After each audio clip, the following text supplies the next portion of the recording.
الرحمن الرحیم لک الحمد یا اللہ والصلاة والسلام علیک یا رسول اللہ صلی اللہ تعالی علیہ وآلہ وسلم۔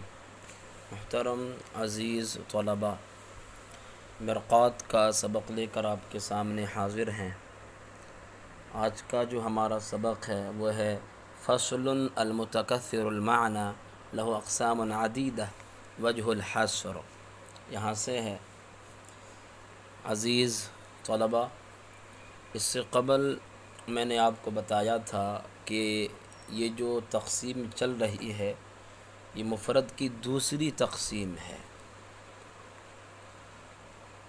اور بتایا تھا کہ مفرد کا معنی یا تو ایک ہوگا یا زیادہ ہوگا۔ مفرد کا معنی یا تو ایک ہوگا یا زیادہ۔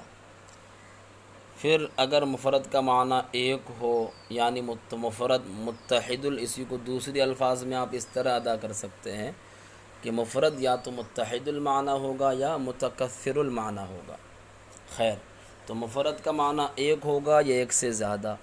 اگر مفرد کا معنی ایک ہو تو دو صورتیں بتائی تھیں۔ اگر مفرد کا معنی ایک ہو تو تین قسمیں ہو جاتی ہے۔ وہ کس طور پر کہ وہ معنی متعین ہوگا یا غیر متعین۔ اگر مفرد کا معنی ایک ہو اور متعین بھی ہو تو کہا تھا کہ وہ علم ہے، اور مصنف نے فرمایا کہ بہتر ہے کہ اس کا نام جز حقیقی رکھا جائے۔ پھر فرمایا کہ اگر مفرد کا معنی ایک ہو لیکن متعین نہ ہو، غیر متعین ہو، تو دو صورتیں ہو جاتی ہے۔ وہ غیر متعین معنی تمام افراد پر برابر صادق آئے گا، یہ تمام پر برابر صادق نہیں آئے گا۔ لفظ انسان تمام افراد پر برابر کے ساتھ صادق آتا ہے۔ لفظ عاج، اسی طرح جو ہے ثلج ہے، برف، تو یہ بھی الفاظ ہے۔ تو ثلج جو ہے برف، اس میں سفیدی زیادہ ہوتی ہے برمقابل جو ہے عاج کے، کہ عاج میں سفیدی کم ہوتی ہے۔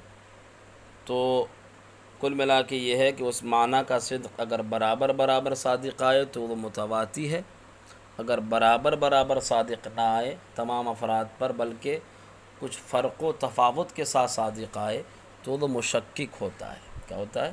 مشکک۔ کل ملا کے یہ بیان کر دیا تھا، یعنی متحد المعنی کی جتنی قسمیں ہیں وہ بیان کر دی۔ تین قسمیں ہو گئی، عالم، متواتی، مشکک۔ اب یہاں سے بیان کر رہے ہیں متکثر المعنی، کہ اگر مفرد کا معنی ایک سے زیادہ ہو، تو فرمایا کہ اس کی چند قسمیں ہو جاتی ہے۔ اب وہ چند قسموں کو آپ دلیل حصر میں سماعت کریں۔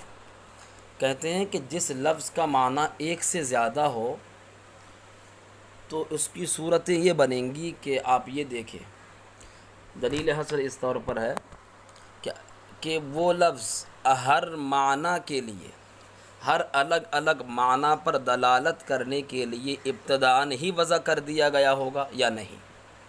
وہ لفظ ہر الگ معنی پر دلالت کرنے کے لیے ابتداءً ہی وضع کر دیا ہوگا یا نہیں۔ اگر لفظ ایسا ہو کہ ہر معنی پر دلالت کرنے کے لیے، ہر الگ معنی پر دلالت کرنے کے لیے ابتداءً ہی وضع کر دیا گیا تو اس کو مشترک کہا جاتا ہے۔ ہر الگ معنی پر دلالت کرنے کے لیے پہلے ہی سے ابتداءً ہی وضع کر دیا گیا تو وہ مشترک ہوتا ہے، اور اگر ہر الگ معنی پر دلالت کرنے کے لیے ابتداءً وضع نہیں کیا گیا بلکہ پہلے ایک معنی کے لیے وضع کیا گیا، پھر جو ہے دوسرے معنی میں استعمال ہونے لگا۔ وضع ایک معنی کے لیے کیا گیا لیکن دوسرے معنی میں استعمال ہونے لگا، تو کہا کہ اس کی دو صورتیں ہو جاتی ہے، یا تو دوسرے میں مشہور ہوا ہوگا یا نہیں۔ اگر دوسرے میں مشہور ہو گیا تو اب پھر جو ہے دو صورتیں ہو جاتی ہے، یا تو پہلے کو چھوڑا ہوگا یا نہیں چھوڑا ہوگا۔ اگر دوسرے میں مشہور ہو گیا اور پہلے معنی کو چھوڑ دیا تو اس کو بولا جاتا ہے منقول۔ اور پھر یہ ہے کہ دوسرے میں مشہور نہ ہو بلکہ کبھی کبھی پہلے میں استعمال ہوتا ہو اور کبھی دوسرے میں استعمال ہوتا ہو، تو اگر پہلے میں استعمال ہو تو حقیقت اور دوسرے میں استعمال ہو تو مجاز۔ تو کل ملا کے مشترک، منقول، حقیقت اور مجاز یہ جو قسمیں ہیں ان کی دلیل حصر یہ ہو گئی۔ تمام کو مثالوں سے سمجھے بھئی۔ لفظ ہر معنی پر دلالت کرنے کے لیے ابتداءً ہی وضع کر دیا جائے تو وہ مشترک ہوتا ہے۔ جیسے لفظ عین ہے، لفظ عین اس کا معنی سونا بھی آتا ہے، آنکھ کے معنی میں بھی آتا ہے، رکبہ گھٹنے کے معنی میں بھی آتا ہے۔ تو لفظ عین کو جب وضع کیا گیا تو ہر معنی پر دلالت کرنے کے لیے ابتداءً ہی وضع کر دیا گیا ہے۔ ایسا نہیں ہے کہ لفظ عین کو پہلے سونے کے لیے وضع کیا گیا پھر بعد میں جو ہے باصرہ کے معنی میں استعمال ہونے لگا، ایسا نہیں ہے، بلکہ ہر معنی پر دلالت کرنے کے لیے ابتداءً ہی وضع کر دیا گیا لفظ عین کو۔ تو وہ لفظ جو ہر الگ الگ معنی پر دلالت کرنے کے لیے ابتداءً ہی وضع کر دیا جائے وہ مشترک ہوتا ہے۔ اب پھر دوسری صورت میں نے کہا تھا کہ ہر الگ الگ معنی پر دلالت کرنے کے لیے ابتداءً وضع نہیں کیا گیا بلکہ پہلے ایک معنی کے لیے وضع کیا گیا، لیکن پھر جو ہے وہ دوسرے معنی میں استعمال ہونے لگا۔ وضع ایک معنی کے لیے کیا گیا لیکن دوسرے معنی میں استعمال ہونے لگا، تو دو صورتیں بتائیں یہاں پر۔ دو صورتیں کون سی بھئی؟ کہ یا تو دوسرے میں مشہور ہوا ہوگا یا نہیں ہوا ہوگا۔ اگر دوسرے میں مشہور ہو جائے تو دو صورتیں، یا تو پہلے معنی کو چھوڑا ہوگا یا نہیں۔ اگر پہلے معنی کو چھوڑ دے دوسرے میں مشہور ہو جائے، پہلے معنی کو چھوڑ دے تو وہ ہوتا ہے منقول۔ اس کی مثال آپ دیکھیں، لفظ صلاۃ ہے، صلاۃ کا معنی ہم لیتے ہیں نماز، لیکن لفظ صلاۃ یہ اصل میں دعا کے معنی میں تھا۔ کس کے معنی میں تھا؟ دعا کے۔ دعا کے معنی میں، دعا کے معنی کے لیے اس کو وضع کیا گیا تھا، لیکن اب یہ دوسرا معنی لفظ صلاۃ جو ہے نماز کے معنی میں استعمال کیا جاتا ہے، اور نماز کے معنی میں یہ اس طرح مشہور ہو گیا ہے دوسرے معنی میں، یعنی نماز کے معنی میں اس طرح مشہور ہوا ہے کہ جب بھی لفظ صلاۃ بولا جاتا ہے نماز مراد ہو جاتی ہے، اب پہلے معنی کو ترک کر دیا جاتا ہے۔ تو دوسرے معنی میں اگر مشہور ہو جائے اور پہلے معنی کو چھوڑ دیا جائے تو وہ منقول ہوتا ہے، لفظ صلاۃ منقول ہے۔ اب منقول کی تین قسمیں بیان کی ہے، منقول کی تین قسمیں، ان تین قسموں کی وضاحت ہم بعد میں کرتے ہیں، پہلے آپ یہ دیکھ لیں، مثالیں سمجھ لیں، حقیقت اور مجاز کو پہلے آپ سمجھیں۔ تو میں نے کہا دوسرے میں مشہور ہو جائے اور پہلے معنی کو چھوڑ دے تو وہ منقول ہوتا ہے۔ اب کیا ہے کہ دوسرے میں مشہور نہ ہوا ہو اور پہلے کو بھی نہ چھوڑا ہو، اور پہلے کو بھی نہ چھوڑا، بلکہ کبھی کبھی جو ہے پہلے میں استعمال ہوتا ہو لفظ اور کبھی کبھی دوسرے معنی میں استعمال ہوتا ہو۔ تو اگر پہلے معنی میں استعمال ہو تو چونکہ اسی کے لیے وضع کیا گیا ہے تو لہذا یہ حقیقت ہوگا، اور دوسرے معنی میں اگر استعمال ہو تو وہ مجاز ہوگا۔ اس کی مثال دی ہے لفظ اسد، جیسے کہ شیر، حیوان مفترس، پھاڑنے والا جانور، اور رجل و شجاع، بہادر مرد۔ اس کی طرف آپ دیکھیں تو لفظ اسد اگر اس کی نسبت کی جائے، اگر یہ بولا جائے حیوان مفترس پر، پھاڑنے والے جانور پر، تو یہ حقیقت ہوگا، کیونکہ لفظ اسد کی وضع حیوان مفترس ہی کے لیے جو ہے ہوئی ہے، رجل شجاع کے لیے نہیں۔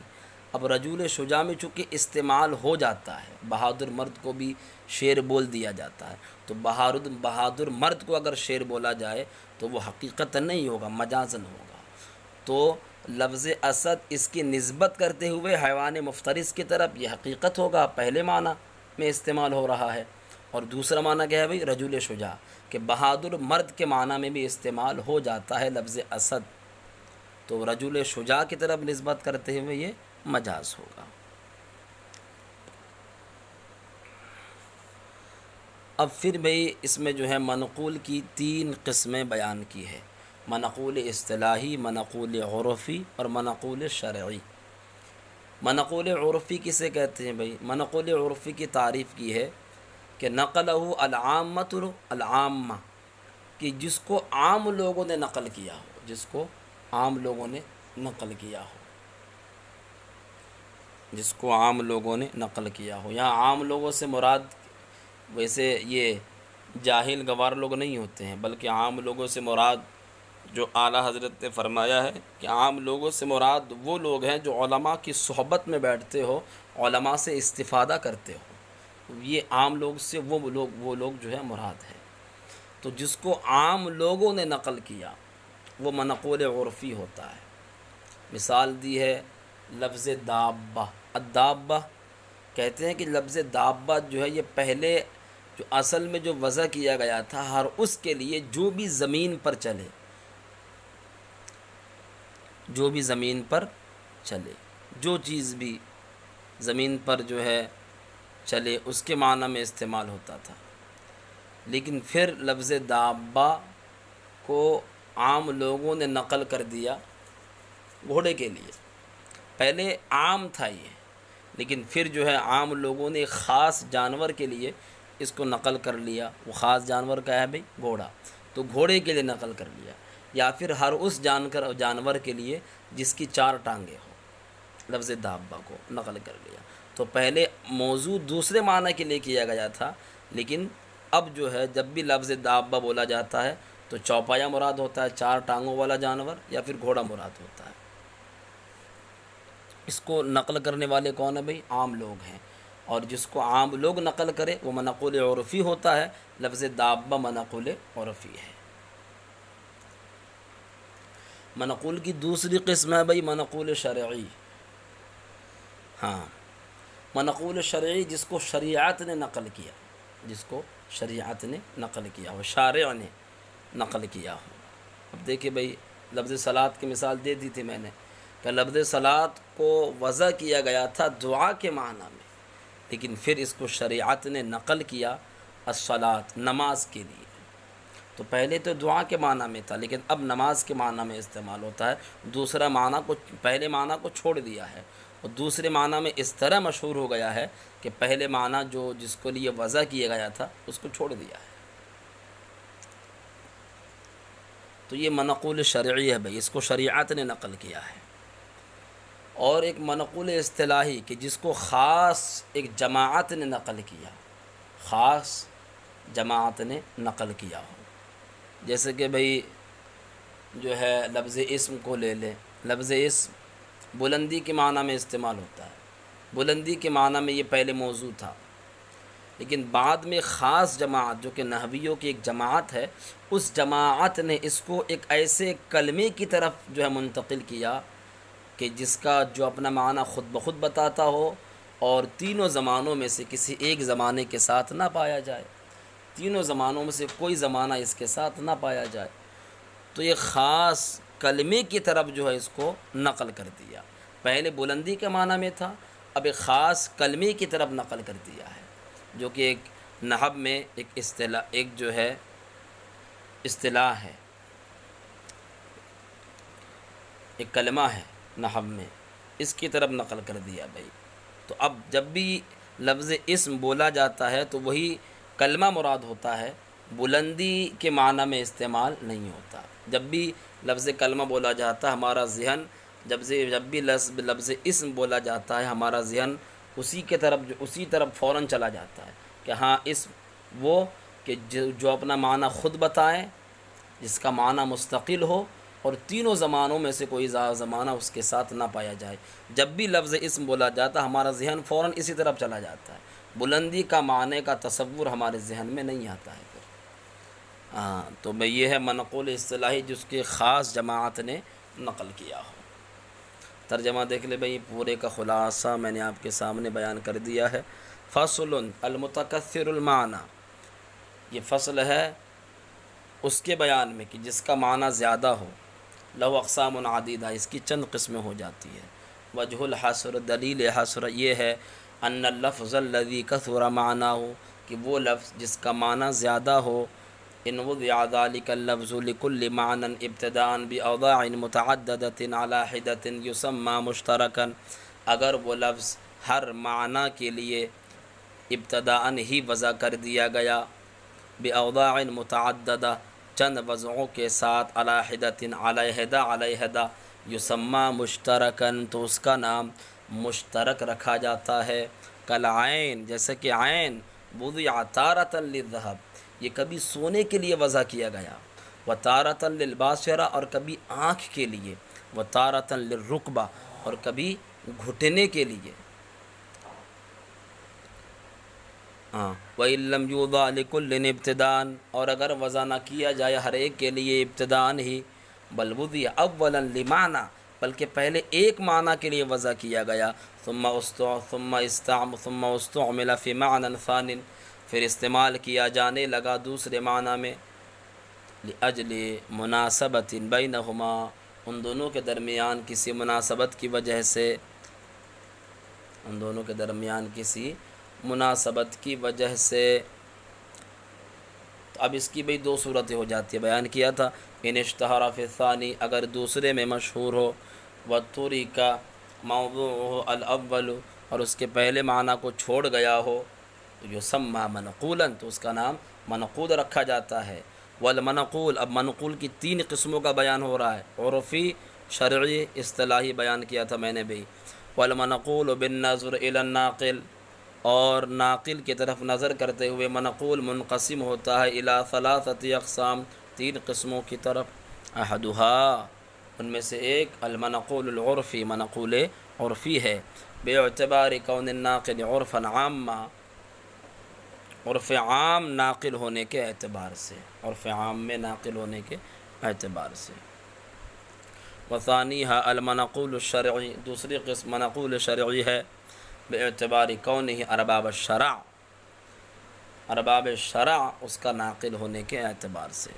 وثالثھا المنقول الاصطلاحی تیسری قسم منقول اصطلاحی ہے، باعتبار کونہ عرفا خاصا وطائفۃ مخصوصہ اس کا ناقل ہونے کے اعتبار سے عرف خاص اور ایک مخصوص جماعت۔ مثال الاول اب بھئی منقول عرفی کی مثال دے رہے ہیں بھئی، پہلے کی مثال یعنی منقول عرفی کی مثال کا لفظ دابہ جیسے لفظ دابہ ہے، کان فی الاصل موضوعا لما یدب علی الارض یہ اصل میں موضوع تھا اس کے لیے جو بھی زمین پر رنگ چلے، ثم نقلہ العامۃ للفرس پھر اس کو عام لوگوں نے نقل کر لیا گھوڑے کے لیے، او لذات القوائم الاربع یا ہاروس کے لیے کہ جس کی بھی چار ٹانگیں ہوں۔ تو اب یہاں پر جو ہے جب بھی بولا جاتا ہے لفظ دابہ گھوڑا یا چار ٹانگوں والا جانور مراد ہوتا ہے، پہلا والا معنی جو ہے چھوڑ گیا ہے، یہ منقول عرفی ہو گیا بھائی۔ مثال الثانی دوسرے کی مثال یعنی منقول شرعی کی مثال کا لفظ صلاۃ جیسے لفظ صلاۃ ہے، کان فی الاصل بمعنی الدعاء یہ اصل میں دعا کے معنی میں تھا، ثم نقلہ الشارع الی ارکان مخصوصہ پھر اس کو شارع نے ارکان مخصوصہ کی طرف نقل کر لیا یعنی نماز کی طرف۔ تو پہلے دعا کے معنی میں تھا، اب نماز کے معنی میں استعمال ہوتا ہے، پہلا معنی چھوڑ گیا ہے اور نقل کرنے والے بھائی نقل کرنے والا اس کو شارع ہے۔ مثال الثالث تیسرے کی مثال یعنی منقول اصطلاحی کی مثال کا لفظ الاسم جیسے لفظ اسم، کان فی اللغہ یہ لغت میں بمعنی العلو بلندی کے معنی میں تھا، ثم نقلہ النحاة الى کلمة مستقلة فی الدلالة غیر مقترنة بزمان من الازمنة الثلاثہ کہتے ہیں پھر اس کو نحویوں نے ایک ایسے کلمے کی طرف نقل کر دیا کہ جو اپنا معنی خود بتاتا ہے، مستقلۃ فی الدلالہ جو اپنا معنی خود بتاتا ہے، غیر مقترنۃ بزمان من الازمنۃ الثلاثہ اور تینوں زمانوں میں سے کوئی زمانہ اس کے ساتھ ملا ہوا نہیں ہوتا ہے۔ تو پہلے بلندی کے معنی میں تھا، لیکن اب جب بھی لفظ اسم بولا جاتا ہے مراد وہ ایسا کلمہ ہوتا ہے کہ جو اپنا معنی خود بتائیں اور تینوں زمانوں میں سے کوئی زمانہ اس کے ساتھ نہ ہو۔ وَإِن لَّمْ يَشْتَهِرْ وَإِن لَّمْ يَشْتَهِرْ فِي الثَّانِي وَلَمْ يَتْرُكْ الْأَوَّلَ اور اگر دوسرے میں بتایا تھا میں، اگر دوسرے میں مشہور ہوا ہوگا یا نہیں، اگر مشہور ہو جائے پہلے معنی کو چھوڑ دے تو منقول ہے، اگر دوسرے میں مشہور نہ ہو اور پہلے کو بھی نہ چھوڑا ہو، بلکہ کبھی پہلے میں استعمال ہوتا اور کبھی دوسرے میں، تو اگر پہلے میں استعمال ہو تو حقیقت، دوسرے میں استعمال ہو تو مجاز۔ دیکھیں بھئی، وَإِن لَمْ يَشْتَهِرْ فِي الثَّانِي، اور اگر دوسرے میں مشہور نہ ہوا ہو، وَلَمْ يَتْرُكْ الْأَوَّلَ، اور پہلے کو بھی نہ چھوڑا ہو، بل يُسْتَعْمَلْ فِي الْمَوْضُوعِ الْأَوَّلِ، بلکہ کبھی پہلے معنی میں استعمال کیا جاتا ہو، وَفِي الثَّانِي أُخْرَى مرتن بھی ہے، ہاں کبھی پہلے معنی میں استعمال کیا جاتا ہو اور کبھی کبھی دوسرے میں، دوسری مرتبہ، پہلی مرتبہ پہلے معنی میں استعمال کیا جاتا ہو، دوسرے میں دوسری مرتبہ۔ یسمى بالنسبة إلى الأول حقیقتاً، تو پہلے کی طرف نسبت کرتے ہوئے نام کیا رکھا جائے گا بھئی؟ حقیقت۔ وبالنسبة إلى الثاني مجازاً، اور دوسرے کی طرف نسبت کرتے ہوئے نام کیا رکھا جائے گا بھئی؟ مجاز۔ اب مثال دی ہے بھئی، کالاسد بالنسبت، جیسا کہ لفظ اسد ہے نسبت کرتے ہوئے الی الحیوان المفترس والرجل الشجاع، حیوان مفترس اور رجل شجاع کی طرف، فہو بالنسبت الی الاول، تو پہلی کی طرف نسبت کرتے ہوئے یعنی حیوان مفترس کی طرف نسبت کرتے ہوئے حقیقت، کیا بنے گا بھئی؟ حقیقت ہوگا۔